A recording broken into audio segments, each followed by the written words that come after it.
And if we look through the history of the world, what you can find awakening the church over and over and over and over again are martyrs. It's important to have context of the last 2,000 years of what Christians have had to face, because this is a demonic agenda. This is a just God, a holy God, a merciful, gracious, forgiving Father who has a great plan. And what we know is that the kingdom is now and also not yet. We are where we are today as a church, as we have fancy things in America and fancy church buildings, has been paved by the blood of the martyrs. I should probably be grateful that I get to complain about what I get to complain about. Because if you would not live for your faith now and actually be a disciple of Christ and be sold out for him and his purposes, there's a chance you probably wouldn't die for him. It's amazing to me that a simple thing like us not doing coffee is blowing people's minds.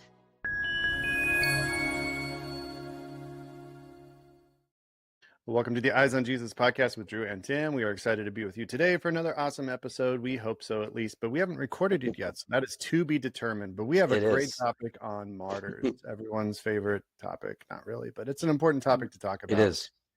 Drew, we were talking about 20 minutes before we started, and one of the things that came up is that Thanksgiving is next month. Yes. And neither one of us, I think, had thought about that yet. Yeah, like the whole year's flying by. And I mean, I can't believe that October's here. Like, that's just incredible to me. So yeah, I've got family already like, hey, Thanksgiving, where are you going to be? What you going to be doing? What's the plan? I'm like, I'm around. Like, I don't know. Like, I'm about at capacity here. Which is honestly, it's a great thing. Like, this is this is one of those things of like, I'm really busy. It's like, well, this is everything you prayed for. Yeah. So it's really a blessing. It's just, getting used to kind of this new flow. But yeah, Thanksgiving's approaching the end of the year. I mean, how are we, how quick, especially in ministry, we suddenly are just like thrown into Christmas, and then it's like, boom, Christmas Eve. And then it's New Year's. And now you're in like 2026 going, like what? It's a whole new year. So yeah, man, it's flying by, but it's really good. I've been a little under the weather this week, but kind of coming out on the other side of that. I'm just thankful I have a voice. I was a little worried at the beginning of the week that we were going to get to the podcast episode or even the weekend, and I wasn't going to be able to talk. So yeah, thankful to be feeling better. We got to create those AI versions of ourselves and do all the work for the podcast. So that's it. Yeah. Like, AI could just do the podcast for us. We'll just, and that way also, like, while we're sleeping, we're just supplementing income because of how much money we make off the podcast. So like, we'll just be great. We'll just be great. So the thing is, the AI versions would probably do better than we do, and then we'd start to make money. So they'd certainly be funnier than we are, I guess.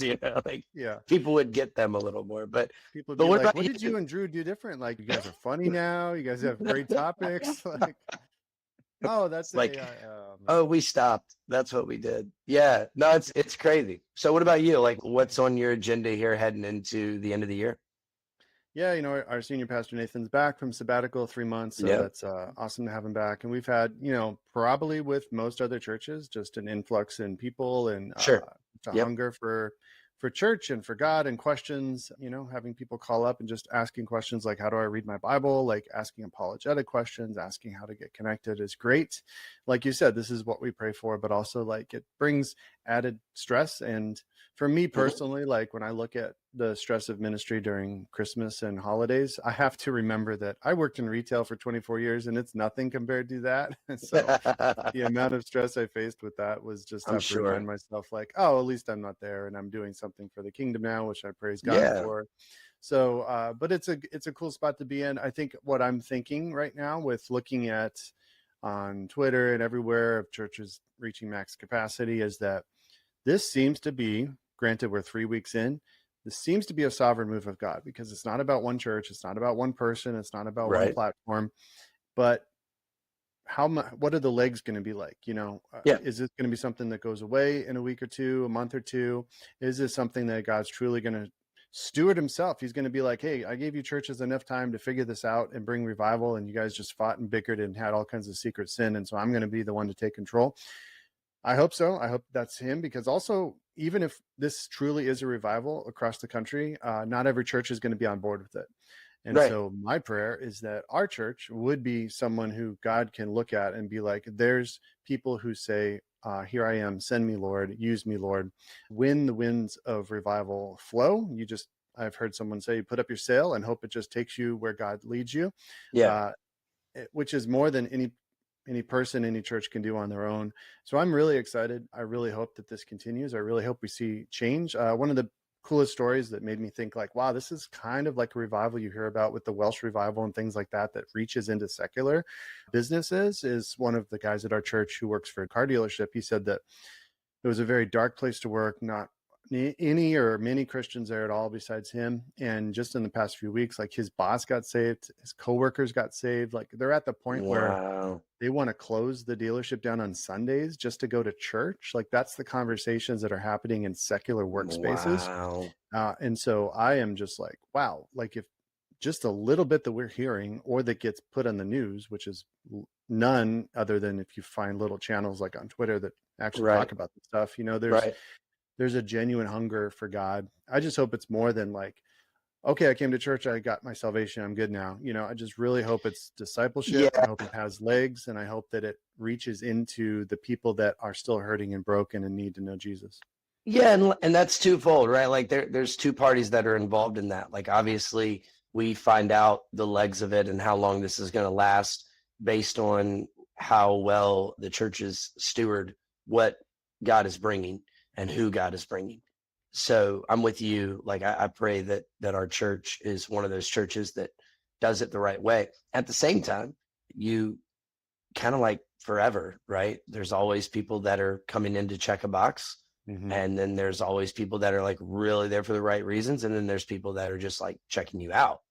And so those are always going to be sections. But I think it's really, up to the church to recognize like who's in what season and then how to guide them from place to place. And that's always been the story of the church, right? Like there are themes throughout history, like not just Bible here. We're talking just go look at historical references here. There are themes of the church changing dependent on what's happening in culture.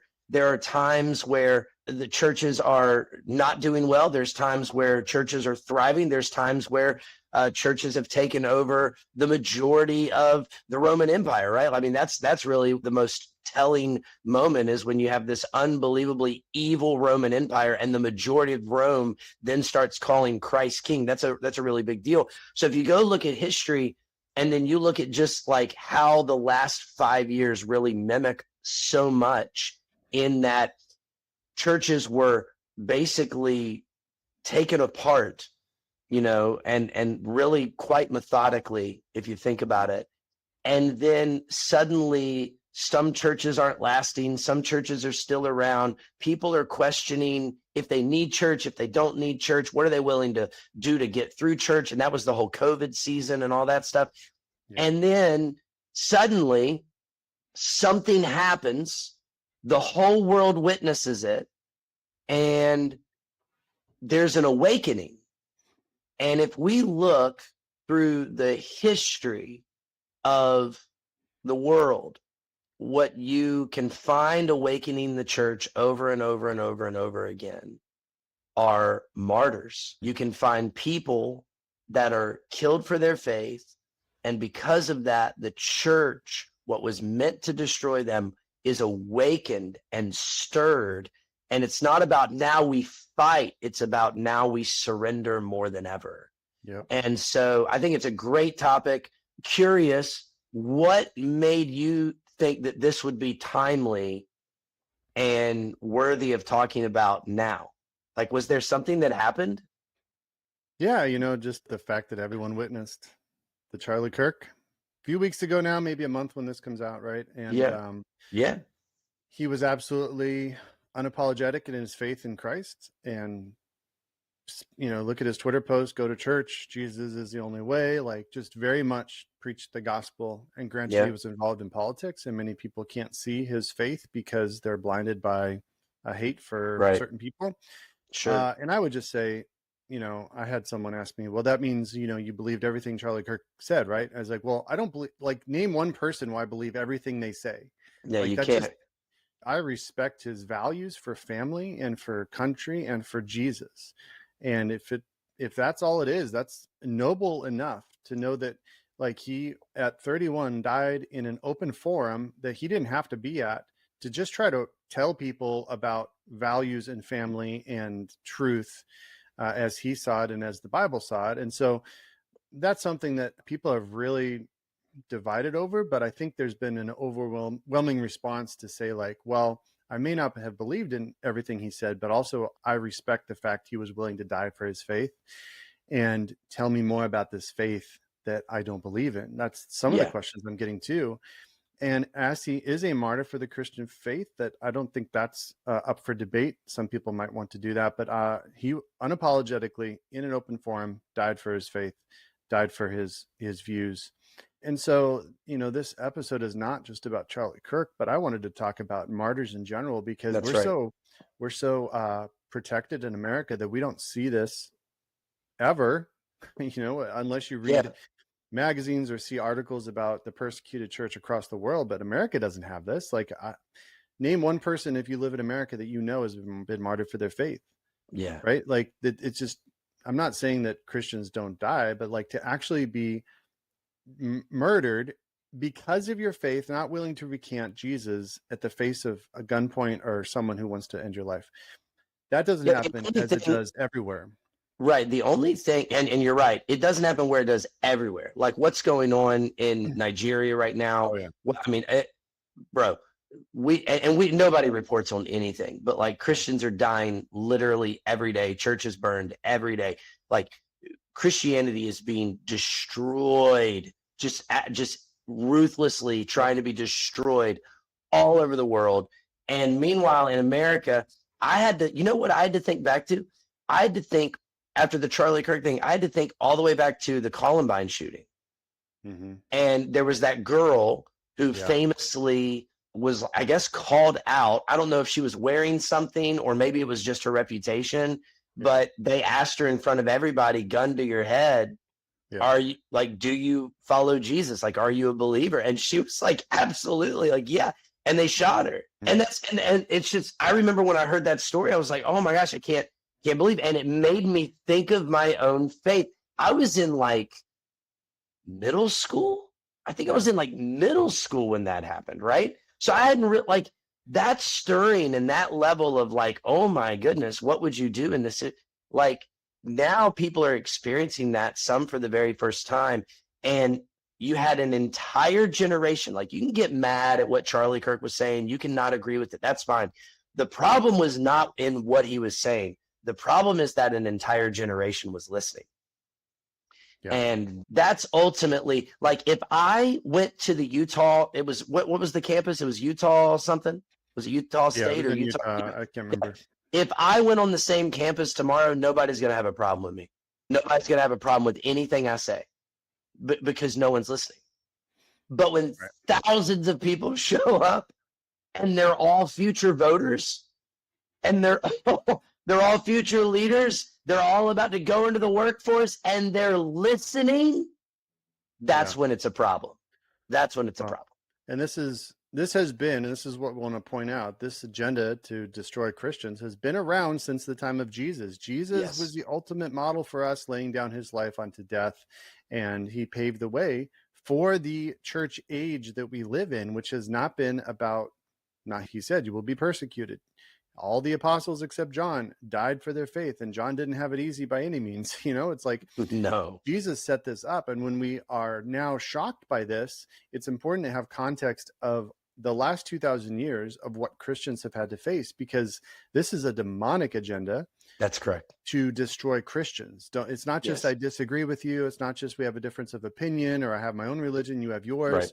To actually destroy somebody because you don't believe in what they believe is demonic. And let's just make that very clear, because when Christians don't agree with somebody, what do? We say, God bless you, I'll pray for you, like a true Christian, right? Who is being led by the fruit of the Spirit will do that. Right. But what we see in this demonic agenda is to destroy Christians. And this has happened throughout, Christians who have just gone without fighting, right? Who have just loved their enemies. And don't bring up the Crusades. This was a pushback against Muslims to invade Europe. Like, let's not go there. So not every Christian has done noteworthy things throughout history, but in general, when Jesus taught us to love those who persecute you, to pick up your cross, and to turn the other cheek, these are things that Christians have embraced, which honestly, people who don't know Christ hate the fact that you would love them. And so then they try to destroy you. And so you see Stephen in the New Testament, the first martyr, who his death planted seeds in Saul's heart that God later watered into Paul's radical conversion. And in Acts 12, you see James, who was the first apostle to be executed for his faith, who was killed by Herod. And I talk about this a lot because in Acts 12, we see James at the very beginning of the chapter, who was martyred for his faith. But then we also see Peter, just a few verses away from that, who was miraculously delivered in prison.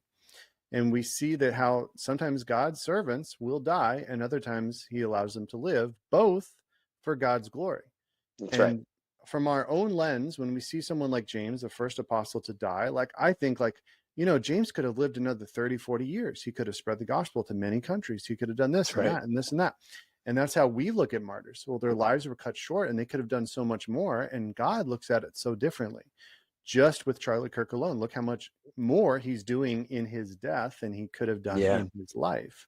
And so we have to have the perspective of heaven that those who do die are with Jesus. And so their suffering's over, their persecution is over, and they also are in a much better place spending with Jesus. And so while we mourn for them, we also have to understand there's an eternal perspective and weight to all of this, which also fuels the church. And Tertullian in the 2nd century said the blood of the martyrs is the seed of the church. And so we talk about, this episode is called, History of Blood, because we can't get past the fact that we are where we are today as a church, as we have fancy things in America and fancy church buildings, has been paved by the blood of the martyrs. That's right. And there's a lot of words to describe God in the Bible. I would say over 1,000, and none of them say that he's fair. And I feel like sometimes we can't get past, like you said, Charlie was only 31. Look what he could have done. It's like, listen, this is about a just God who has a plan. Like, that's it. This is a just God, a holy God, a merciful, gracious, forgiving Father who has a great plan. And what we know is that the kingdom is now and also not yet. Yeah. And so we are here to usher in the kingdom and then also await the return of Christ. And so we look at some of these scenarios, we're like, oh, I don't understand why God would let that happen, or God would let that. It's like, not for you to understand there. It's just not for you to understand. It's just not. It's not for me to understand or you to understand. It's for us to trust, have faith in, and respond, adequately. And I think that's what we're seeing right now. And that's what we see throughout history. Yeah. So there's some famous martyrs throughout history. We're just going to talk about them briefly and encourage you to actually look them up because they have some amazing stories that we're just going to touch on them briefly. So I know you like Polycarp, Drew. Why don't you talk about that one? Yeah, I love this story. I used it in a sermon several months ago. I mean, this guy is brought in. He's going to be burned alive, and basically for entertainment. And they build this like makeshift fake altar to mock his God. It's all with wood. They're going to burn him alive, and they set and so of course they're like, hey, just denounce Christ. And what was it that he said? He said, I'm going to get the quote wrong. Do you have the quote? 80 and 6 years I have served him, and he has done me no wrong. How can I blaspheme my King who saved me? And he also told, you're talking about when he said that the flames will be much worse for you than they are for me, right? Yeah. That's it, man. The flames will be much worse for you than they are me. That is and by the way, that is such a like Jesus thing to say. Mm-hmm. We're all like, oh man, he's a savage. Where do you think he learned that from? Okay. So anyways, he says that they light it on fire and the fire won't touch him. Like the fire won't burn him, and it just burns around him. And then they go and handle him, and they knife him, they stab him, and then it turns out that the fire is extinguished by his blood. Yeah. And it's just a wonderful symbolism of God being in the moment, you know? And so this is, you know, and so all these stories are incredible, but that's one of my favorites just because he was part of a church, he's pastor at a church, he had started a movement, he was moving things forward, he was well known. By the way, he got sold out by his own congregation. That just, you kidding me? Sold out by your own congregation. And the Roman officials came in, they infiltrated the congregation and told everybody where he lived, and then the rest is history. But yeah, it's pretty crazy. There's actually a book called The Martyrdom of Polycarp you can look up. It's not canon, it's an apocryphal book, but it is historical. Yeah, I love the fact that God was in the midst of a miraculous thing of the blood putting out the fire. So he was miraculously in the middle of it, but he didn't deliver him from it. Similar to Stephen, who saw Jesus seated at the right hand of the Father, but also died. So yes. Another one that is cool to research is Perpetua and Felicity. Perpetua was a young noblewoman, and Felicity was her slave. And both were imprisoned in Carthage for refusing to deny Christ. Perpetua kept a diary known as The Passion of Perpetua and Felicity.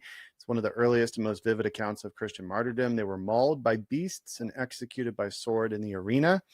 And the impact of this story is that it shows that there's equality in Christ, showing that age, gender, and class didn't limit one's witness. So you have a slave and a noblewoman going to death together. So it's beautiful.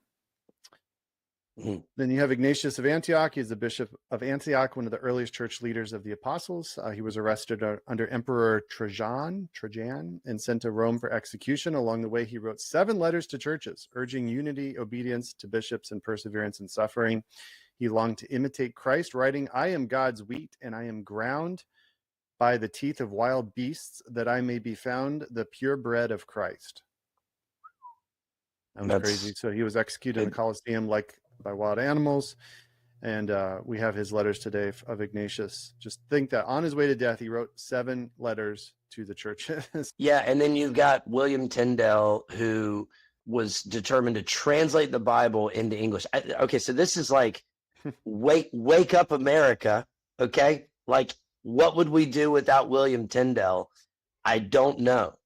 Yeah. You know, I really don't know. Like, we may not have it. I mean, this guy is literally responsible for your Bible app. You know, he's responsible for you being able to read this. And, you know, shout out to all the people that have that dusty Bible that haven't opened it up. Well, this man died so that you could have it. You know, so how are we honoring that? But anyway, smuggled translations into England. He was opposed by church and state, arrested. And then before, this is where it's just like crazy, right? He's like strangled, but then left alive. Then he's going to be burned. And his final prayer was, "Lord, open the King of England's eyes." And so that's just incredible. Yes, he then was murdered. He was then killed. And within a few years, King Henry VIII authorized an English Bible. So this tells us that, you know, hey, later versions included King James Bible. This is literally everything that has shaped our ability to have English translations. So really a powerful, powerful story. Yeah. We have Dietrich Bonhoeffer, 1906 to 1945. He was a German pastor who spoke out against Hitler, and he was arrested and eventually executed by hanging in a concentration camp. This was what wild is. Weeks before World War II ended, he was executed with just weeks to go. You're like, God, why couldn't you just wait, 2 more weeks and then he'd be free? But his impact was through his writings and through his courage and discipleship and his faithfulness resisting evil, the evil Nazi regime. So, Cost of Discipleship, one of his most famous works, definitely worth reading if you haven't read that. Also, there was a movie that came out last year about Bonhoeffer. I watched that, I think, earlier this year. Really good about his story. A lot to learn there in the face of those who want to control you. So I used to have, this is completely side note, but I used to have a dog. It was a Schnauzer, and we named him Winston Ivy Bonhoeffer because Bonhoeffer was my dad's favorite theologian. All right. Nice. There you go. Just to break up the seriousness. Yeah, that's it. Okay, go ahead. Yeah. What's the next one? I think we jumped to Jim Elliott here. He was the missionary to the people of Ecuador. Alongside 4 of the missionaries, he was speared to death while seeking to share the gospel. His famous quote in his journal is, "He is no fool who gives what he cannot keep to gain what he cannot lose." So his death inspired a generation of missionaries, including his wife, Elizabeth Elliott, who later returned to live among and evangelize to the very tribe that killed her husband, leading many to Christ. Just crazy. That's crazy. Apart from Christ, no one in their right mind would do that, right? It's just yeah. To go there to begin with, let alone go after their husband was killed by them. And I think that's like the story in this, right? Is like for anybody who's like, well, is Jesus real? Is Jesus, I mean, how do I know that he's real? It's like, well, like, what do you think all these people are dying for? Yeah. Like, who do you think that is? Like, you think they're hearing random voices? Like you think like Saul all of a sudden like just stopped killing Christians and became one? Like that's a historical transformation. That's not some Bible story. That's historical. Like the dude was murdering Christians and then he stopped. Yeah. Why? To follow Jesus. Why would he do that? Yeah. Like, why? Unless he had an unbelievable encounter and Jesus is real. Like, this is what's happening here. Why would people be so bold as to say, I'm not going to denounce my faith, and at the same time, I'm going to say a little something here, because even if you kill me, I have full confidence. Do you know the kind of confidence that you have to have? This isn't like, oh, that guy's psychotic. No, confidence to be like, you're only putting me with Christ. Yeah. That's, oh my gosh. And it's just unbelievable. In the face of any death, just a health thing in the hospital, just that confidence to know that I'm going to be with my Savior. And many of us know people who have passed away with that type of confidence. And I think another important person to talk about in this conversation, which I just learned about recently through a devotional, is Richard Wurmbrand. Now, he wasn't an actual martyr, but he went to a Romanian communist camp prison for 14 years. Yep. And because in the time of World War II, Romania turned atheist by national religion, and he would not denounce Jesus. And so he was tortured and persecuted for 14 years in a Romanian communist prison. Now, the cool part about him is that he started the Voice of the Martyrs, which most people have heard about. It's a free magazine you can get, and it helps you understand what's happening today in the persecuted church. He also wrote a book that's on my Amazon shopping list called Tortured for Christ. So I'm going to check that out. But Voice of the Martyrs is a great journal or magazine to get, like I said, so you can sign up for that. Also, I remember when I was in high school, DC Talk came out with a book on martyrs that I read too. That was really impactful. So there's a lot of cool stories out there to learn about this stuff, which is why we bring it up, because there's a lot.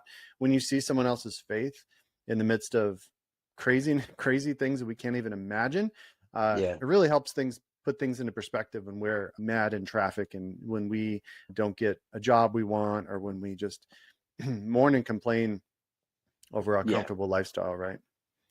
Yeah, I mean, it's such a perspective shift. I mean, everything you could say, everything, like just it, I'm not sitting here saying, hey, your feelings aren't, valid, and I'm not saying shut up or anything like that. But it's certainly just goes, oh, gratitude. I should have some gratitude. I should probably be grateful that I get to complain about what I get to complain about. Because even right now, man, I mean, we could go through everything that's going on around the world right now. Like it is awful. Like it is awful. And like you said, it is demonic, because this isn't just about killing. This is about humiliating.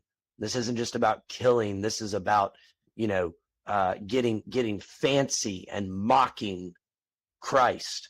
And certainly, we see the effects of what's going on still with Gaza and with the Gaza Strip and with Iran and with Hamas and Israel. And now who knows where we're going to head with that. And it's just all of that stirred from what? Well, it stirred from a mockery of your faith. And this is what history is marked with all throughout. So yeah, I mean, we can have this conversation and don't have to get political, because like you said, this is a spiritual war that we are in. And just because politics are the tool that's being used for some of it right now doesn't mean that anything's changed throughout history. Yeah, for sure. And that's how we want to end this, is now what? Now that we know the history of martyrs, just a little bit we shared with you, and encourage you to look for yourself. Like, now what? What do we do as those who are still living, right? Yeah. Martyrs across history, and even today, they say as many as, I think, 30 a day. It's hard to get actual numbers, but as many as 30 a day die for their faith across the world. As many as 10,000 a year. I think I saw one of the stats. And many are in obscurity. Many won't have amazing stories. Many will not have a book written about them. Many will not have a movie. Many will not have a movement because of them. But that doesn't mean their life was any less precious. That doesn't mean that they aren't. That's right. They're experiencing much better things than we are right now, so they received their reward. And so those of us that are living, the church that still has a mission, what do we do in light of martyrs, in light of, like I said at the very beginning, what do we do now in the face of things like Charlie Kirk, where there's a movement of people that are passionate? Will that fizzle out like we saw in 9/11? That people were like, yay, church in America and patriotism, family. And then 3 months later, it's back to normal. Yep. And so that's what we don't want to do. We want to remember these things throughout history, because martyrs point us to Christ. So martyrs ultimately point not to themselves. We don't worship these men and women who died for their faith, Correct. but they point us to Jesus, the one who endured the cross for the joy set before him. And their deaths remind us that our faith is worth living and dying for. They bear witness that Jesus is alive and his kingdom is worth more than comfort or safety. And the biggest thing is, the question is asked, would you die for your faith? And I think that's a valid question, but the bigger question is, would you live for your faith now? Because if you would not live for your faith now and actually be a disciple of Christ and be sold out for him and his purposes, there's a chance you probably wouldn't die for him, because you're not willing to live for him. It's those that are sold out for Christ that will say, yes, I will die for my faith, because it's more important to me than anything else in this world. And that's a gut check for a lot of us that are playing church and just kind of coasting through this life without purpose. We all have a purpose. God has a plan for all of us, and it has to do with his kingdom and not our own. And so martyrs should point us to Christ. Yeah, and that should give us the boldness and the confidence to move forward, because we've seen it in action. And now that we've seen it in action, like, you look at this 31-year-old Charlie Kirk, like, look at how many more Christians have been on TikTok and been on Instagram. I'm not saying that that's like the avenue that everybody needs to go necessarily. Yeah. But I remember, like, the day after he was murdered, some kid, he was like 18, 19 years old. He's like, hey, I'm terrible at these videos. I hate talking in front of people, but I just wanted to say, I believe in Jesus and he's the only way and you should follow him. And I'm like, man, and he got all this traction, and I'm just like, yeah, like that's what we should all be doing. Like, you cannot witness what we witnessed, because we all saw it. Like, you could try not to watch it, but we all saw it. Some of us saw it many times. Like, we all saw it, and it stirs a lot of emotions in you. Certainly, I know it angers a lot of people, and it angered me. And I'm sure that, a lot of our listeners right now are like, yeah, what do I do with this anger? Like, submit it to God. That's what you do. Like, when you're angry and you're like, what do I do with this? And how do I get even, right? Or cool, submit it to God. Like, the greatest thing that we can all do is be in great submission to the God of the Bible. And in that, like, acting in that, that's bold. Acting in that, that's generous. Acting in that, that's being confident. Acting in that, that's where fear is eliminated. Like, that is hard for a culture that is built around worry, anxiety, fear, depression, and manipulation and confusion and toxicity. Like a culture that's built around that doesn't know what to do with a group of Christians that are like, no, we are humbly submitted to the God of the Bible. Yeah. Like, that's hard. So yeah, I mean, if you're listening to this, you need to ask, and can I plug my church right here? You need to ask, what does God have next for me? How can I say yes to it? That's what we always say at church. Say yes to what God has next. And so for you, like, what does he have for you? And how can you submit to that? That's how you fight back. That's how Christians fight back. Yeah. Quiet submission to the God of the Bible. Yeah, absolutely. Like you said, boldness, martyrs should inspire us to boldness, not fear. The disciples in Acts 29 prayed not for protection, but for boldness. This was right after Pentecost. And they prayed, now, Lord, look upon the threats and grant your servants to continue to speak your word with all boldness. And that should be our prayer too, is not just protect us and keep us safe in our little bubbles, but as we go out and are used by God to do crazy things as the Holy Spirit leads, then God, give us boldness to execute your will, right? That's right. And I think too, as we look at martyrs, there's a cloud of witnesses. Hebrews 12 talks about that. We have those who have gone on ahead who are cheering us on. We don't know what that looks like. We don't know if they can see what's happening. Like, that part is vague. Yeah, that's up for interpretation for sure. Yeah. There's not like holes in the floor of heaven. That's grandma's tears. Like, we can't get esoterical on this like some country songs do. But at the same time, they've gone on ahead and their stories carry on with us for us to faithfully carry our crosses. And we talked about martyrdom still happening today. We talked about Nigeria. We talked about a lot of places across the world, not just for martyrs, but just persecution. Like you just talked about persecution for those that are still living. That is intense. That is, I was listening to one video too of the church in China, and she said that there are churches that you can go to, but it's communist propaganda. Basically, they require you to swear allegiance to the government. They have their own Bibles that take out a bunch of stuff. And so if you truly want to be a Christian with an actual Bible, you have to be in hiding. You can't worship too loud. You have to meet in a home and hope you're not caught. And this is happening. And then the church is flourishing. How could a church flourish in those conditions when there's no coffee, Drew? How could that be possible? No coffee. Can I tell you a story real quick? Can I tell you a story? This past Sunday, our church, like your church, like many churches, are just exploding right now. It's complete pandemonium. It's awesome. Because of that, you have people coming with many different church backgrounds and church experiences. And so you got, like, I use this term, you have this clash of church culture, right? It's the clash of the churches. I come from this church background, that we're all in the Bible Belt, and now we're at Yes Church, okay? And somebody came up to me as soon as they walked in. They were like, wow, this place is great. So happy to be here. Where's the coffee? That was how it was termed. It was not asked, do you have coffee? Where's the coffee? You're hiding. I looked right at him. I was like, yeah, we don't do that here. And that's intentional. That's purposeful. Okay. Fast forward, another person this past week who was also attending for the first time, a completely different family, messaged me and said, hey, I noticed you didn't have any coffee this past Sunday. I would love to help with that and see, and I'm like, hey, look, appreciate it. But I wanted to let you know, we do that on purpose because I hate it. And I think it's the dumbest thing that churches ever did, was do coffee and donuts and say that it's to honor our guests. It's like, we're not there to honor anybody but Jesus. I will welcome you. I will love you.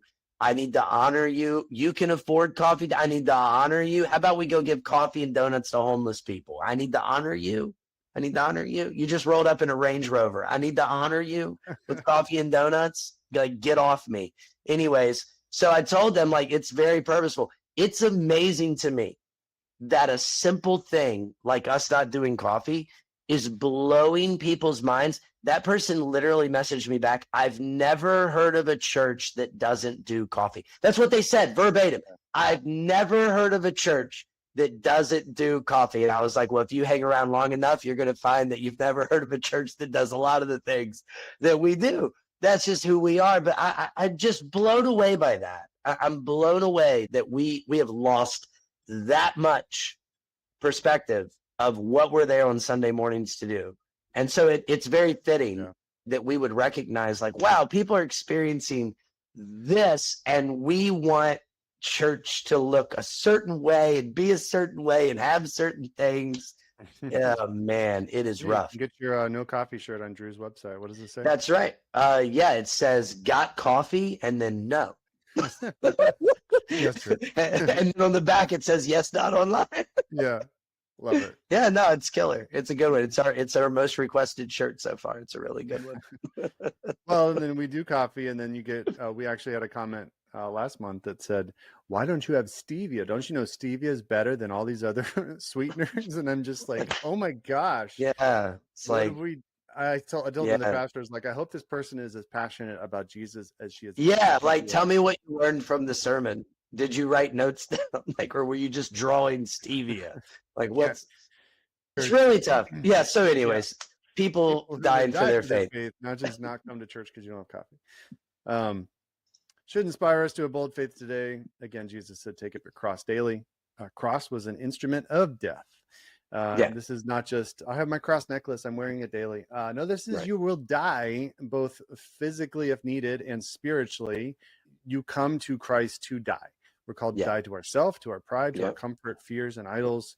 The theme of death is very active in a disciple of Christ. You die to your flesh daily. And you die in your actual flesh if God calls you to, right? This is what we sign up for. Jesus said, count the cost before you build a building. Same when you come to Christ. You should count that cost. And so it's not just about slipping your hand up and no one sees it, and now I'm a Christian, I can do whatever I want.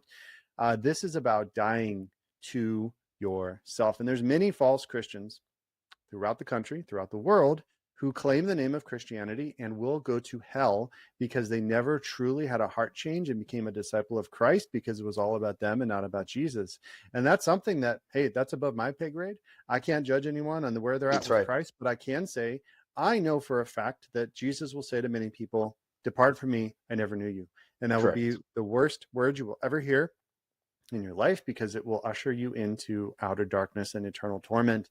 And so the stakes are very real. The stakes are not just life and death in this world. The stakes are your eternal soul. And so if you're listening, where are you at today with your walk with Christ? Our goal is to help you keep your eyes on Jesus. And so as we look at those who've gone ahead, who've run the race well, the faithful grandma who preaches Jesus to everyone who talks to her, the faithful pastor, the mother and father who are doing a great job honoring Jesus and raising their kids, those are examples to us, as well as examples of those who have died for their faith. In light of all that, what are you doing, Christian? What are you doing with your life and with your walk with Christ? And how can you use this episode, if nothing else, as a bolstering point to increase the rest of your life? Because all our days are numbered by God. None of us are guaranteed tomorrow. And so between now and dead, what are you going to do for Jesus? Because anything done for Jesus has eternal consequences that pale in comparison, despite anything you build financially or through the world systems. All that will wither and fade away. Yeah, Christ is the only way. And like Tim said, take an account today. Where are you? How are you living? And if you don't know Jesus, wow. Oh, man. Will you get to know him? Please. He loves you, wants to be in a relationship with you.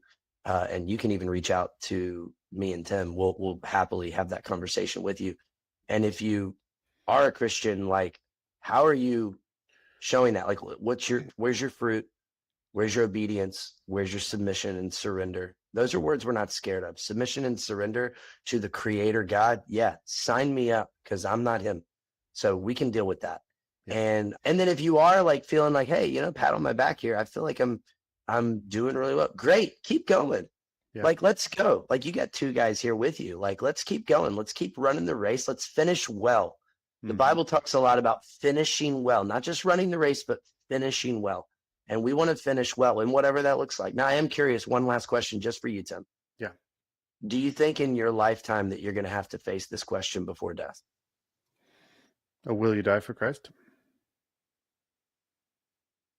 In my lifetime? Yeah. I think may not be a question of like, will you recant? Otherwise, I'll pull this trigger. I think it might just be a random act of violence, right? Yeah. I think that's going to be much more apparent and prevalent, especially things start to heat up in the country. I mean, we're already seeing pockets of it.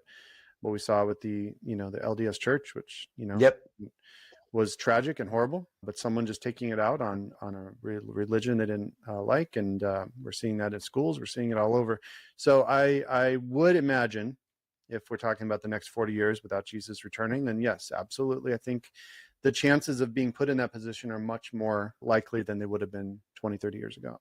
Yeah, I agree with that. I had a friend of mine reach out to me. He lives in Canada. They don't have guns in Canada, so they think that they're all good.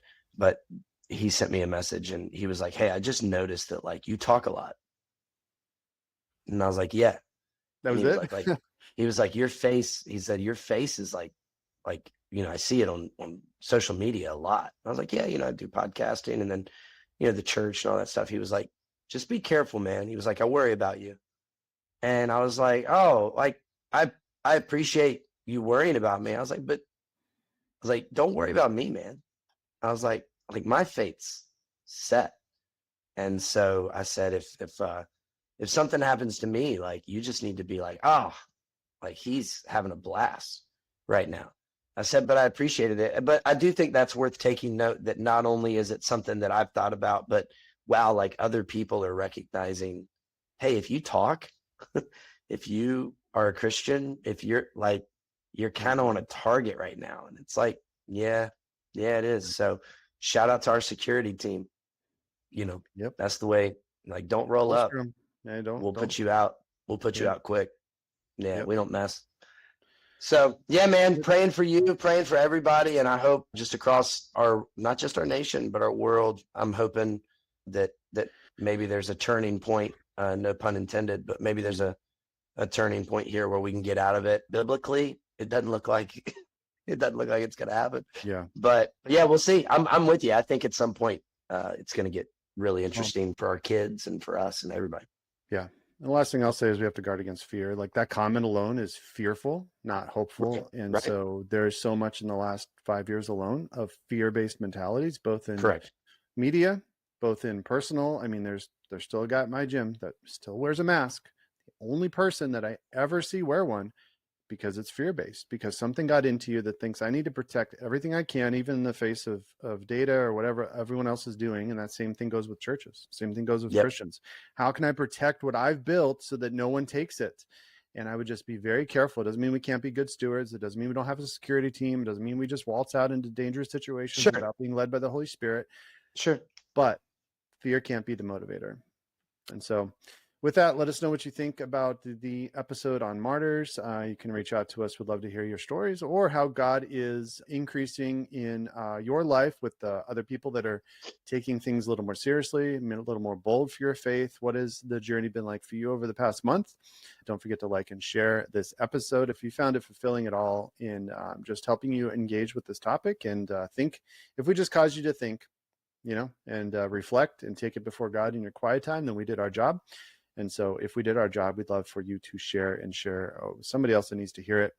Also, Eyes on Jesus, we haven't got an order recently from this code for a while, so we'd love for you to check out kingdomandwill.com. Eyes on Jesus gets you 15% off on your first order. Sweatshirts are on today. I just placed an order that will be here next week. So next podcast, I should be wearing one of the items. I got one for the whole family. I got one for my wife, my 2 kids, and myself. And so and their sweatshirts are awesome for fall. Yeah. Although I don't know, fall in Arizona is probably like 97. We got 2 weeks to wear a long sleeve. So that's right. Then we're good. All right. Well, until next time, go with God, grow in discernment, and keep your eyes on Jesus. Thanks for joining us on the Eyes on Jesus podcast with Drew and Tim. Don't forget to hit subscribe